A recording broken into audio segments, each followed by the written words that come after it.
हरे कृष्णा साथियों। आपको पता होगा कि एसएससी में सिलेक्शन के लिए नॉलेज से ज़्यादा नॉलेज का यूज हम लोग किस तरह से कर रहे हैं उस पर डिपेंड करता है। आपके सामने अभी जो सवाल देख रहे हैं ये डीआई में पूछा जाता है, और जब ये पूछा जाता है तो स्टूडेंट या तो इसे छोड़ देते हैं या फिर बाद में बनाने के लिए रखते हैं, और कभी कभी इसको पूरी तरह से एग्ज़ाम में करते ही नहीं हैं। ऐसे सवाल को छोड़ने का मतलब है कि आप सिलेक्शन को छोड़ रहे हैं। साथियों, एक बार वीडियो पॉज करके इस सवाल को बनाइए और फिर हमारा सॉल्यूशन देखिएगा, और ये सॉल्यूशन दी बेस्ट है, इससे शॉर्ट आपका कुछ हो ही नहीं सकता है। तो चलिए शुरू करते हैं। आशा करते हैं कि आप वीडियो पॉज करके इस सवाल को बनाने की कोशिश खुद से ज़रूर किए होंगे। सवाल में है निर्मित, कह रहा है कि किसने सर्वाधिक बेचा अपने निर्माण की तुलना में। 5 ग्रुप है, ए है, बी है, सी है, डी है, ई है। ए बनाता है 85, बेचता है उसमें से 60। बी उसी तरह से बनाता है 50 और बेचता है 45। सी का भी वही काम है, ये टोटल 75 तो बनाता है लेकिन 60 बेच पाता है। उसी तरह से डी जो ग्रुप है वो 80 बनाता है, वो 35 बेचता है। और फिर ई जो है वो 90 बनाया लेकिन 70 ही बेच पाया।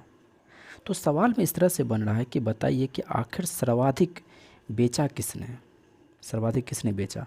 तो यह नंबर नहीं पूछ रहा है बल्कि निर्माण की तुलना में। कभी हो सकता है आपको पूछ देगा प्रतिशत में बताइए कि कौन सबसे ज़्यादा बेच रहा है।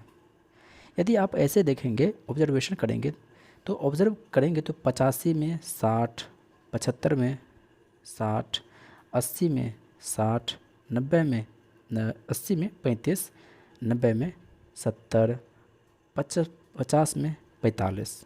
तो आपको लगेगा कि अच्छा ये आपका आंसर होना चाहिए, और बिल्कुल ये बात सही भी है।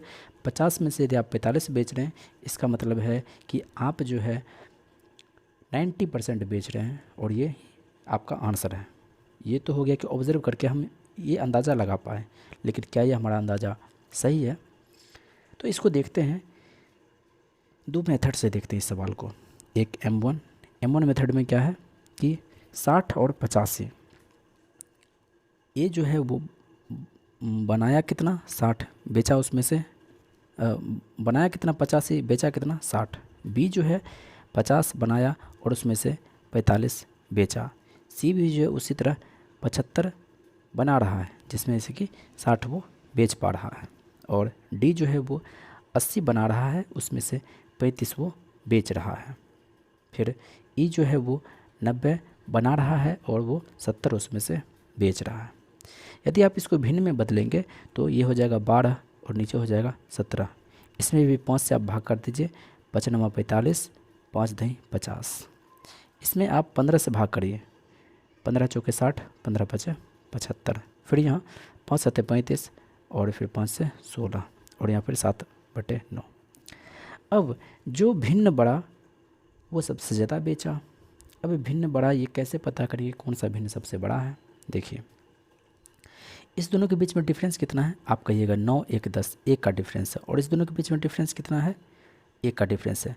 तो जो भिन्न बड़ा वो बड़ा, जो छोटा वो छोटा, ये नहीं हो सकता है।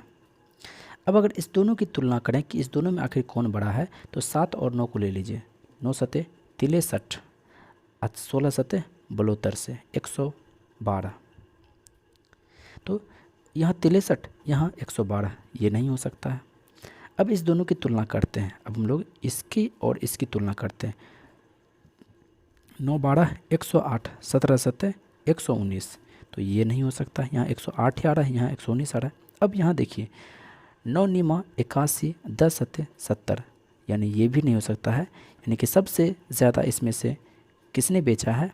तो वो बी ने ही बेचा है। एक तो ये तरीका हो गया। दूसरा जो तरीका है, आप इसको प्रतिशत के हिसाब से भी कर सकते हैं। कैसे? वो देखिए, अगर हम कहें कि 45, यहाँ जो 45 दिख रहा है ये 50 का कितना प्रतिशत है? तो आप कहेंगे 90%। 45 जो है 50 का 90% है। ठीक है, इसने अपना 90% बेचा। उसके बाद यदि आप यहाँ कहेंगे 90 और 70 को देखिए तो आप 9 सत्ते 63, 9 अठे 72, तो आप कहेंगे कि ई ने जो है 8% से 8 ने 80% से कम बेचा है, 80% से थोड़ा कम, क्योंकि अगर आप 90 का 80% निकालते हैं 72, 72 से ये 2 कम है, यानी कि 80% से थोड़ा कम ये बेच पाया। उसी तरह से यदि आप 80 और 80 बनाया और 35 बेचा तो आप यहाँ क्या कहेंगे, 8 पंचे 40 नहीं, 8 चौके 32, यानी कि डी जो है उसने 40% से थोड़ा ज़्यादा, 40% से थोड़ा ज़्यादा ये बेच रहा है। अब देखिए यहाँ 75 बनाया, 60 वो बेच रहा है, इसने कितना बेचा तो 7 सत्ते 49, 7 अठे 56, 7 नमा 63, तो 7 नमा 63 और 7 अठे 56, यानी कि ये जो है 80 और 90% के बीच में रह पा रहा है, इतना ही ये बेच रहा है। अब इसको देख लेते हैं, 80 64, यानी कि ये जो है 80% से, हम तो बहुत ज़्यादा दूरी तक जा रहे हैं, लेकिन ज़रा देखिए यहाँ पर 80% से ये कम ही रहेगा। और यहाँ आप कहेंगे तो बी का, तो इसने 50 में 45 बेचा, यानी कि इसने 90% बेच दिया। अब बताइए इसमें सबसे बेसी कौन बेचा, तो सीधा सीधा दिख रहा है अभी भी 90% ही।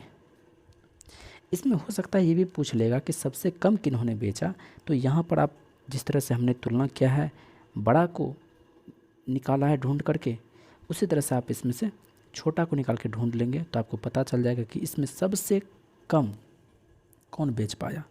दूसरी बात, यदि यहीं पर हम लोग प्रतिशत को ही देखें, यदि हम लोग केवल यहाँ पर प्रतिशत को ही देखें तो ये 80% से कम है। हम मिनिमम की बात कर रहे हैं, अब हम जो है मिनिमम की बात कर रहे हैं कि आखिर सबसे कम कौन बेचा। 90% ये नहीं हो सकता है, क्या कि इससे भी कम वाला है। ये 80 से 90 के बीच में है, इससे कम 40 है, ये नहीं हो सकता है। ये 80 से कम है, 80 से कम में ना है, 40 से तो कम नहीं ना है, ये नहीं हो सकता है। ये 80 से कम है, तो अब देखिए मिनिमम सबसे कम कौन बेच रहा है, तो ये डी ग्रुप वाला जो है सबसे कम बेच पा रहा है। हालांकि आप मिनिमम वाला को भी M1 से भी निकाल सकते थे, दोनों के भिन्न को भी करके निकाल सकते थे। दूसरा M2 मेथड से भी आप यहाँ पर कर सकते थे, जिसमें कि प्रतिशत की बात की जाती है। आशा करते हैं साथियों इस तरह के सवाल आपको दोबारा कभी नज़र आएँ, चाहे वो बुक में हो, चाहे वो सवाल आपको दिख जाएंगे किसी सेट में, तो आप उसका आंसर कर पाएंगे। साथियों वीडियो यदि हमारा पसंद आए तो हमारे चैनल को लाइक करके सब्सक्राइब करके हमें सपोर्ट ज़रूर करें। शुक्रिया। जय हिंद।